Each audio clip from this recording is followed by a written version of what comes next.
क्या हाल पढ़ ले गैंग। आज का इंटरव्यू कोई टिपिकल टॉपर इंटरव्यू नहीं होने वाला है, क्योंकि आज हमारे साथ है ऐसी सीबीएसई टॉपर जिन्होंने स्कोर किया है 499 का परफेक्ट स्कोर ऑन 500 मार्क्स। सिर्फ 1 मार्क कट हुआ है इनका, और वो 1 मार्क कहाँ कट हुआ, कैसे प्रिपेयर किया पूरे साल, क्या किया, कौन से रिसोर्सेज यूज़ किए, और ऑनलाइन रिसोर्सेज जैसे यूट्यूब की और कई सारी जो बैचेस चलती है कहाँ से क्या हेल्प ली, एग्जैक्टली वो सब कुछ देखेंगे। बस एंड तक ये वीडियो देखते रहना। स्टार्ट करते हैं ये interview with Jiya. Hi Riya, how are you? Hi, so I'm doing well. Hope the same with you, and I hope everyone in the audience is also doing very well. Amazing energy जिया।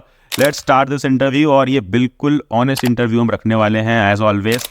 एक question रखेंगे detail में, ताकि आपका पूरा road map हम समझ सकें कि how did you start and then how everything went off. So let's begin with the first question. आपने क्लास 9th के बाद जब 10th में स्विच किया, तो एक बेसिक चेंज आपको क्या देखने को मिला? क्योंकि 9th में भी स्टूडेंट एनसीईआरटी यूज करते हैं, 10th में भी एनसीईआरटी बुक्स होती हैं, बट एक चेंज आपको क्या देखने को मिला क्लास 9 से 10th में स्विच करने पे? सर, तो एक चीज है कि वो एग्जाम प्रेशर आ गया कि इस साल बोर्ड्स है, तो एनसीईआरटी ही थी पर बोर्ड्स का प्रेशर एक्स्ट्रा था, तो ज्यादा क्वेश्चंस करनी पड़ी थी। और बहुत लोग कहते हैं कि 9th स्टैंडर्ड का पोर्शन ज्यादा इजी है, पर मुझे वो ऐसा नहीं लगा। 10th ग्रेड सिलेबस बहुत हार्ड था मेरे लिए in comparison to 9th, maybe because मेरे को ये लगा कि एग्जाम है, बोर्ड एग्जाम, इसलिए। करेक्ट। वो एक बोर्ड एग्जाम पे एक प्रेशर होता है कि आप फर्स्ट टाइम एक नेशनल लेवल एग्जाम दोगे, सेंटर्स पे जाओगे, एंड उसमें आप एक प्रेशर सिचुएशन में एग्जाम लिखने वाले हो।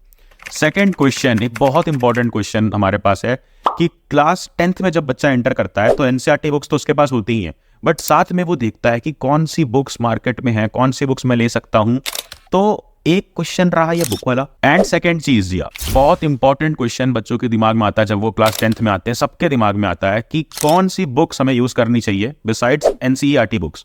तो विल यू टेल मी कि कौन सी बुक्स आपने कंसिडर की थी, रेफरेंस बुक्स या कोई भी other book other than NCERT book? Sure sir, तो मैंने इसके बारे में बहुत रिसर्च किया था। Actually that's how I found पढ़ लिया अक्षर channel in the first place, क्योंकि जब मैं रिसर्च कर रही थी तब I found that you were recommending really good books, and फिर आपने भी ये 33 डे चैलेंज शुरू किया था। So I bought those 3 books for social science and maths, because it honestly मुझे बहुत हेल्प किया कॉम्पिटेंसी में। एंड इसके अलावा मैंने ओसवाल खरीदी थी, एंड दोनों books actually help me a lot, specially the 33 day challenge at the end of the year बहुत हेल्प किया उसने कॉम्पिटेंसी में। अमेजिंग। सो वो 33 डे चैलेंज बुक तो हमने एक चैलेंज के तौर पे बनाई थी, वो एग्जैक्टली एक बुक थी ही नहीं, वो एक चैलेंज था कि डे वाइज आप अपने सारे इंपॉर्टेंट क्वेश्चंस, जो भी क्वेश्चंस आ सकते हैं वो सारे क्वेश्चंस कर लो, स्पेशली दोस कॉम्पिटेंसी बेस्ड क्वेश्चंस, क्योंकि सीबीएसई का पैटर्न चेंज हो गया था एंड 50% कॉम्पिटेंसी क्वेश्चंस आ रहे थे।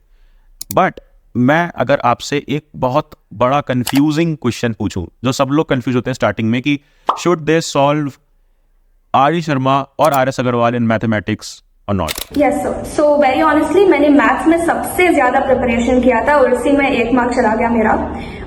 आई did solve RD Sharma, RS Agarwal, and every day I was solving at least 40 to 50 sums for maths, but it's not necessary कि आपको ये RD शर्मा, RS लाना पड़ेगा। There are many questions available on several YouTube channels also. So अगर आपको maths में centum score करना है तो यस, आई डेफिनेटली सजेस्ट कि आप बहुत सारे क्वेश्चन सॉल्व करो, नहीं तो एनसीईआरटी भी काफी सफिशिएंट है, but a little bit more extra practice definitely. Yes, I got your answer. देखो, अगर मैं आप लोग को एक्सप्लेन करूं, अपनी ऑडियंस, अपनी पढ़ले गैंग को एक्सप्लेन करूं, तो इन्होंने ये कहा है कि आपको क्वेश्चंस प्रैक्टिस करने की जरूरत इसलिए पड़ती है कि आप एक्यूरेटली परफॉर्म कर पाओ एग्जाम हॉल में। जो 3 घंटे में आप एग्जाम लिख रहे हो, वहां पे मैथ्स में कोई सिली मिस्टेक ना हो, कोई कैलकुलेशन मिस्टेक ना हो, उसके लिए ज्यादा नंबर ऑफ क्वेश्चंस, ज्यादा प्रैक्टिस करनी होती है। जैसे इन्होंने कहा डेली 40-50 आप टारगेट रख सकते हो 20-25 क्वेश्चंस का, और वो क्वेश्चंस कहीं से भी होते हैं, रेलिवेंट क्वेश्चंस आप कहीं से भी ले सकते हो, चाहे वो RD शर्मा के सॉल्व एग्जाम्पल्स हो, RS अग्रवाल हो, एनसीईआरटी एग्जाम्पलर हो, या प्रीवियस ईयर क्वेश्चंस सीबीएसई की वेबसाइट्स पे या और अच्छी वेबसाइट्स पे भी मिल जाती हैं, वहां से भी आप कंसिडर कर सकते हो। Correct. Now the next question comes to you. इसकी सीबीएसई ने जैसे ही अपना पैटर्न बताया था कि 50% competency questions, 30% subjective, 20% objective questions, उसके बाद आपने पढ़ने में क्या अप्रोच चेंज की? लाइक आपने सब्जेक्ट्स को कंसिडर कैसे करना शुरू किया, starting with maths, science, social science and obviously then language subjects? Sure sir. So like जब कॉम्पिटेंसी की न्यूज आई थी बहुत डर लगा क्योंकि नहीं पता था कि कैसे टाइप के क्वेश्चंस आएंगे। तो मैथ्स के लिए एक चीज तो पक्का था कि ये सारे जो क्वेश्चंस आते हैं वो बेसिक लॉजिक के हैं, बट जस्ट दैट उनकी एप्लीकेशन थोड़ा चेंज हो जाती है रियल लाइफ सिनेरियो में। तो उसके लिए मोस्ट इंपॉर्टेंट ऑफकोर्स सीबीएसई का ही कॉम्पिटेंसी बेस्ड क्वेश्चन गाइड है। एंड जैसे मैंने बोला कि वो आपका बुक 33 डे चैलेंज, उसमें सारी कॉम्पिटेंसी क्वेश्चंस थी जो भी सीबीएसई का भी था। Same for science. And language में मेरा लैंग्वेज फ्रेंच था, तो ऑनेस्टली मैंने सिर्फ बहुत सारा ग्रामर प्रैक्टिस किया। Even in Hindi and Tamil, grammar is the key to competency. Amazing amazing. So जैसा आप लोगों ने सुना, Tamil, she is from Chennai and she has scored 99.8%, which is amazing, which is close to impossible but not impossible. Every impossible contains I am possible. जैसा इन्होंने किया आप भी कर सकते हो। बस एक अगला सवाल जो बहुत इंपॉर्टेंट सवाल है कि नोट्स आपने कैसे बनाए और नोट्स के लिए आपने कौन से ऑनलाइन रिसोर्सेज कंसिडर किए? सो पहले मैंने बहुत ट्राई किया कि मेरे खुद के नोट्स बनाओ, पर ऑनेस्टली उसका बहुत सारा टाइम नहीं है। एंड जितना भी आप ट्राई करो आपके नोट्स 100% एक्यूरेट नहीं होने वाले क्योंकि आपको एक्सपीरियंस नहीं है। आप पहली बार बोर्ड एग्जाम लिखने वाले हो। तो मैंने भी वापस बहुत रिसर्च की इसके बारे में एंड काफी सारे नोट्स है, पर it's very difficult to find which is the right one. And sir आपने मुझे वो 99 पेजेस वाला बुक भेजा था। I actually went through it, I reviewed it and I think it's just perfect for anyone, whatever they want to score. If they want to score above 90, then perfect. Just read these 99 pages, NCERT को revise करो, done, you're good to go for exam. Even 95, 100, you can just brush through these notes. As a point of view of a person who's already studied 10th grade, studied NCERT many times, I think this is just perfect, and I think everyone should get access to this book. Amazing, amazing. So she is talking about our ebooks. And अगर audience को लग रहा है कि why am I this much into English right now? यार देखो, वैसे तो मैं हिंदी में रहता हूँ, but you know she is from Chennai and she is also comfortable in Hindi, but हम हिंदी इंग्लिश दोनों करके यहाँ पे इंग्लिश का मैशअप चला रहे हैं। आई होप तुम्हें ये इंटरव्यू पसंद आ रहा है, समझ में आ रहा है। तो यहाँ पे जो ई बुक्स की बात हुई है, हमने जो नोट्स हमारे कई साल से यूज कर रहे थे टॉपर्स, लास्ट 3 साल से 99.8% लाए हैं टॉपर्स ने ये नोट्स यूज करके, उनको ट्रांसफॉर्म कर दिया है as per the latest NCERT books, सिर्फ और सिर्फ 99 पेजेस में। अब सिर्फ तुम 99 पेजेस में अपना पूरा का पूरा सिलेबस 10th का खत्म कर सकते हो। कूपन कोड यूज करना टॉपर 100, जिससे तुम्हें 100 रुपीज का डिस्काउंट मिल जाएगा और सिर्फ 249 में तीनों बुकलेट्स, तीनों ई बुक्स तुम्हें मिल जाएंगी। लिंक मैं डिस्क्रिप्शन में दे दूंगा, वहां पे जाके चाहे तुम iOS यूजर हो, ऐप स्टोर हो, प्ले स्टोर हो या वेब पे चलाना चाहते हो, वहां पे जाके परचेज करके उन ई बुक्स का यूज कर सकते हो। अभी मजा आएगा ना भिड़ो। Now moving on to the next question कि जैसे जैसे टाइम आगे बढ़ रहा था, हाफ ईयरली क्लोज आ रहा था, तो हाफ ईयरली एग्जाम्स को कैसे अप्रोच किया और उसके पहले कि आपने समर वेकेशंस में कैसे उस टाइम को यूज किया? सर मुझे पहले से पता था कि मैं पूरी साल पढ़ाई करने वाली हूँ, नहीं तो मुझे एंड में बहुत स्ट्रेस होता। तो मैंने रोज एटलीस्ट से 2 आवर्स प्रोडक्टिव किया है पढ़ाई, even from the beginning of the year. And हाँ, मैंने समर हॉलीडेज में भी पढ़ाई किया था क्योंकि मुझे वो थोड़ा हेड स्टार्ट दे दिया ताकि मेरे को बाद में रिविजन के लिए टाइम मिलेगा। पर अगर आपने नहीं भी किया होगा तो आई डोंट थिंक बहुत बड़ा इफेक्ट होगा, क्योंकि last 2 months of the board exam are key to getting a really good अच्छा result in about 90% at least. Summer vacations का आप लोग को बहुत अच्छा यूज करना चाहिए। जैसा इन्होंने कहा, एनसीईआरटी पढ़ो, 99 पेजेस वाली ई बुक यूज कर सकते हो। नहीं यूज कर रहे हो, नहीं परचेस कर रहे हो तो खुद के नोट्स बना सकते हो, थोड़ा टाइम जाएगा। बट सबसे इंपॉर्टेंट चीज है कि टाइम का आपको यूज करना है, डेली टाइम का यूज करना और डेली पढ़ना है, चंक्स में डेली पढ़ना है। तो आप अगली चीज यही शेयर कर दो सबके साथ कि कैसे आपने टाइम मैनेजमेंट किया, कैसे आपका टाइम टेबल था from day 1 to the end. हाँ सर, सो मैं स्टार्ट से बोलती हूँ। सम डेज थोड़े दिन मैं लाइक अराउंड 6 o'clock उठती थी एंड सुबह सुबह मैथ्स करती थी, और फिर मेरा स्कूल का टाइमिंग था 8 to 4:30 एंड मैं काफी स्पोर्टी पर्सन हूँ, तो मैं रोज मेरी स्पोर्ट्स क्लास जाती थी बिटवीन अराउंड 5:30 to 6:30 एंड मेरी एक्चुअल पढ़ाई रात में ही स्टार्ट होती थी। तो से I would sit for around 3 घंटे एंड उसमें से मेरे 2 घंटे प्रॉपर प्रोडक्टिव पढ़ाई होते थे। सो स्कूल के असाइनमेंट और फिर एनसीईआरटी पढ़ना, नोट्स बनाना और यूट्यूब वीडियोस भी देखना, तो ये सब हो जाता था। एंड बिकॉज मैंने पूरे साल पढ़ा तो इतना टाइम सफिशिएंट था। एंड जैसा आपने कहा कि YouTube वीडियोस, तो आप कोई भी 5 YouTube चैनल्स के नाम ले सकते हो जिन्होंने आपकी हेल्प की। कोई स्क्रिप्टेड इंटरव्यू नहीं है ये, ना ही हमें किसी से कोई पर्सनल हेट है।